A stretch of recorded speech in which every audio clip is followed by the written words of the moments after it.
All right, we got a coaches poll presented by Amway, courtesy USA Today as well, that pretty much is chalk. So I'm sure there's a lot of outliers. I would like to see the outlier votes of the oddball teams that would have reached the top 10. But once you throw it all together, it becomes pretty much what you would expect it to be, with Clemson edging Ohio State for the #1 spot, the Buckeyes at 2, Bama at 3, Georgia, LSU round out the top 5. You've got Penn State coming in at 7. Steve, any thoughts about this one as it lays out? Yeah, I think that was pretty standard what we saw. I published a consensus poll the day before, and it's very similar, where I took 15 top 25s that had come out from magazines and websites, mashed them together, and that's pretty consistent. There were a couple flips here and there, but by and large, the top 4 or 5 were all the same. And it's going to be interesting to see how it shakes out. You know, if Alabama and Georgia, if, for instance, have to play twice and maybe they split those matchups, it's the only loss for both of them. Maybe both of them make the playoff. But if one of them sweeps the other one, I have a hard time thinking that that team that loses twice, Georgia is gonna make the playoff. But I say that just joking, because Georgia could honestly sweep Alabama for all I know at this point. But at any rate, I think that's going to be something to watch throughout the course of this season, is just how that league in particular unfolds, with LSU also in the top 10, Auburn kind of lurking there as well, Texas A&M, Florida is in the top 10 as well. So Georgia's not a shoe-in necessarily from the East either. So I think that's going to be a great competition down there. And I think I'm curious from the Big Ten standpoint, is there a West team that's going to threaten Wisconsin? They almost seem to have a death grip on this thing. And you look at Minnesota, which lost at home to Wisconsin last year, but did win at Wisconsin the year before when they weren't a contender. I don't know who is going to come through like Northwestern maybe did a couple of years ago and steal it if Wisconsin can't win it. So that's something to me that kind of bears watching. And we pointed out before Kevin came on that Minnesota's first 4 games are not easy. Michigan State, Michigan, Iowa, Wisconsin. I mean, Michigan State's not a ranked team, but they're going to be respectable, certainly. And then those other 3 are all ranked. So it's going to be a rough start possibly for Minnesota, and how they weather that storm is going to be interesting. And Michigan, as we say, doesn't have it necessarily easy either. With Minnesota in week 2 and Penn State in week 3, it's not a easy ramp up necessarily for Michigan this year. So I'm again, there's a lot to look at, and the rankings, at this point are just a starting point. A lot of these teams traditionally are overrated. Michigan, looking at you, in the preseason, and then maybe a few spots behind it in the postseason or after the season is over. Usually you get a playoff field in the preseason poll, and it's usually good for about 2 of the 4. Oklahoma, in this instance, could sneak in there from the Big 12 that's not in the top 4, and that wouldn't surprise anybody, obviously, given the fact they seem to make it almost every year and then get stomped and go home, and that's that. So, there weren't many surprises, I don't think. And, I guess we'll just have to see. The countdown's on. We're 4 weeks out, inside 4 weeks to the first game. It's somewhat amazing. Yeah, was looking at the top 25 again, and I'm just kind of perplexed by the fact that I don't see 25. I think that the gap of the halves is just so small. I mean, or there's just so few teams that I look at. I'm like, all right, well, that team, yeah, I could see them getting to December. I could see that team. We kind of get to like the bottom half of the top 25. Yeah, I don't know. I'm not sold on a Southern Cal being 17. I mean, maybe I just have too many images of some of Clay Helton's mediocre teams out there. I mean, I know that these votes came in before some of the opt-outs happened. Minnesota at 18th without Rashad Bateman certainly does not bode well. Utah at 20th. I don't know. I really just think that we're going to see a season, as long as it goes off and as long as, nothing crazy happens and we don't see 3 of the top 6 teams dealing with huge outbreaks or anything of those lines. I mean, what are there, 10 teams that really honestly have a hat in the ring that could honestly be that team that could be left standing at the end of the year? I could even sit there and go to number 8 and Florida, and I'm not sold on Kyle Trask. I'm not sold on that offense. I think their defense is championship caliber, but I don't think Florida's going to be able to score enough points. Notre Dame, Steve talked about, a certain team named Michigan being probably a little overrated early on. Notre Dame is always overrated in the polls. I don't know. I mean, granted, they're going to be playing an ACC schedule, which means 8 wins. We'll see what happens 8 when automatic wins. Yeah. I mean, they'll have that Clemson game and then, 9 games against Wake Forest or something. I don't even know what they got there at that point. So it's going to be fun to see what happens. But, I think we have a very strong line between the haves and the have-nots. And honestly, this is a year that I think I'm glad I'm not a top 25 voter this year, because I don't know how I would fill it out at this point, especially when you sit there and you're having to deal with everybody staying in conference. And that's going to mean that half your teams are going to win one week and half your teams are going to lose another week. And your bottom 6 or 7 spots, there could be great swings there because there's just not enough inventory out there. You're not going to be able to get fat on a lot of those group of 5 games or anything like that. As I mentioned off the top, if we took all the individual votes and looked at them, we would see all the outliers. We would see the crazy team that we don't think belongs in the top 10, or the power team that everybody else has in the top 5 or 10 that somebody has at 23. We would see all those outliers. But if you throw it all together, then you pretty much get chalk. And the thing that stood out to me when I first looked at it is I went back to the final 2019 coaches poll after the bowl games in the postseason. And aside from Notre Dame finishing at 11 last year and starting this season at 10, it's basically all 10 teams from the previous year's top 10. When you typically, I'm pretty confident in saying you're going to have 2 to 4 teams that did not finish in the preseason in the previous year's top 10 that will not finish in this current season. If you went year to year to year to year, there are usually like 2 to 3 to 4 teams that, not that they're a huge surprise, but are not the chalk top 10 that started the season. So there's going to be some variation somewhere, whether that's a team at 14 like Texas, or Wisconsin at 13, or they started the season at 12 here, 13 to conclude last season. And Wisconsin almost seems like they're the 13th ranked team in the country all the time. That seems like their lot in life, which is not a bad place to be. No Tennessee, no Florida State, no Miami, TCU, Washington, a few notables that didn't quite make it in. The Big Ten represented by, I believe, 6 teams, if I count them up quickly here. The other thing I wanted to ask you guys is that when you do your own personal top 25s on years that you compile your own personal top 25s, there's basically 2 approaches here. The one is the one that I take, which is I don't take schedule into consideration. I just look at the teams and say, these are the 25 best teams in my estimation. This is the best team, the second best team, the third best team on down the line. A lot of people take a schedule and then match it up against how good they think the teams are. And they try to make it's basically a prediction of where the teams will land. Steve, I don't know if you have any thoughts in regards to the way you approach this or think it should be approached. I guess I'm kind of stuck in a world where you think about the relative strength of the team, and maybe you'll get your Phil Steele book out and see who's got how many starters back and who's got their quarterback returning, who's got stability in their program from a coaching standpoint, who has recruited the best players maybe in the cycles 2 to 3 years ago to where they've got the depth and those kind of things. But then I also sometimes will predict the Big Ten records for everybody.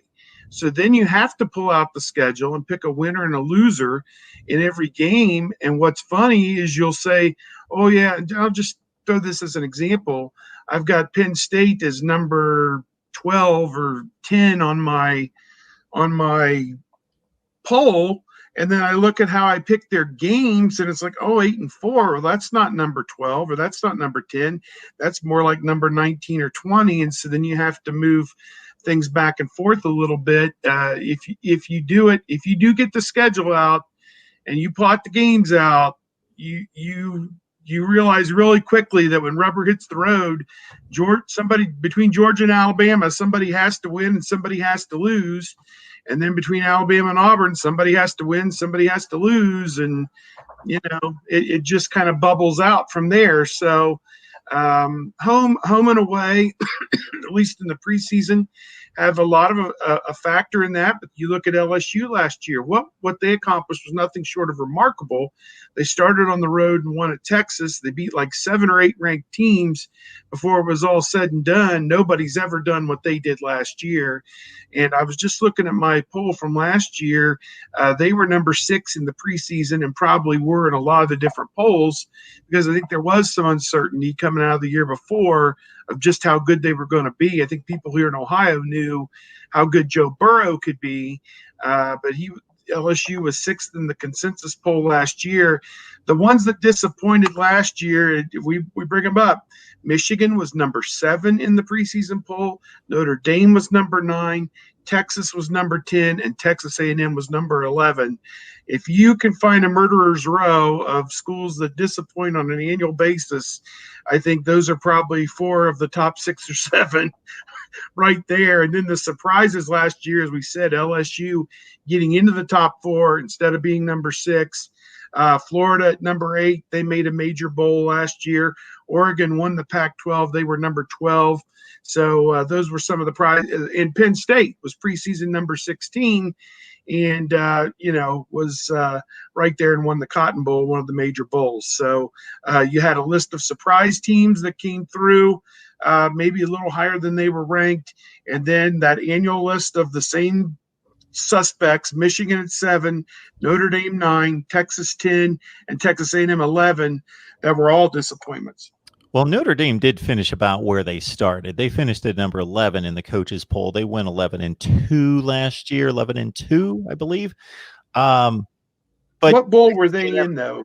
What bowl were they in? Were they in the Capital One? They played Iowa State in whatever they call that, the Camping World Bowl, I think it is. They blew out Iowa State. That was a 7-6 team. So kind of a bad matchup, an easy matchup for Notre Dame there. That's for sure.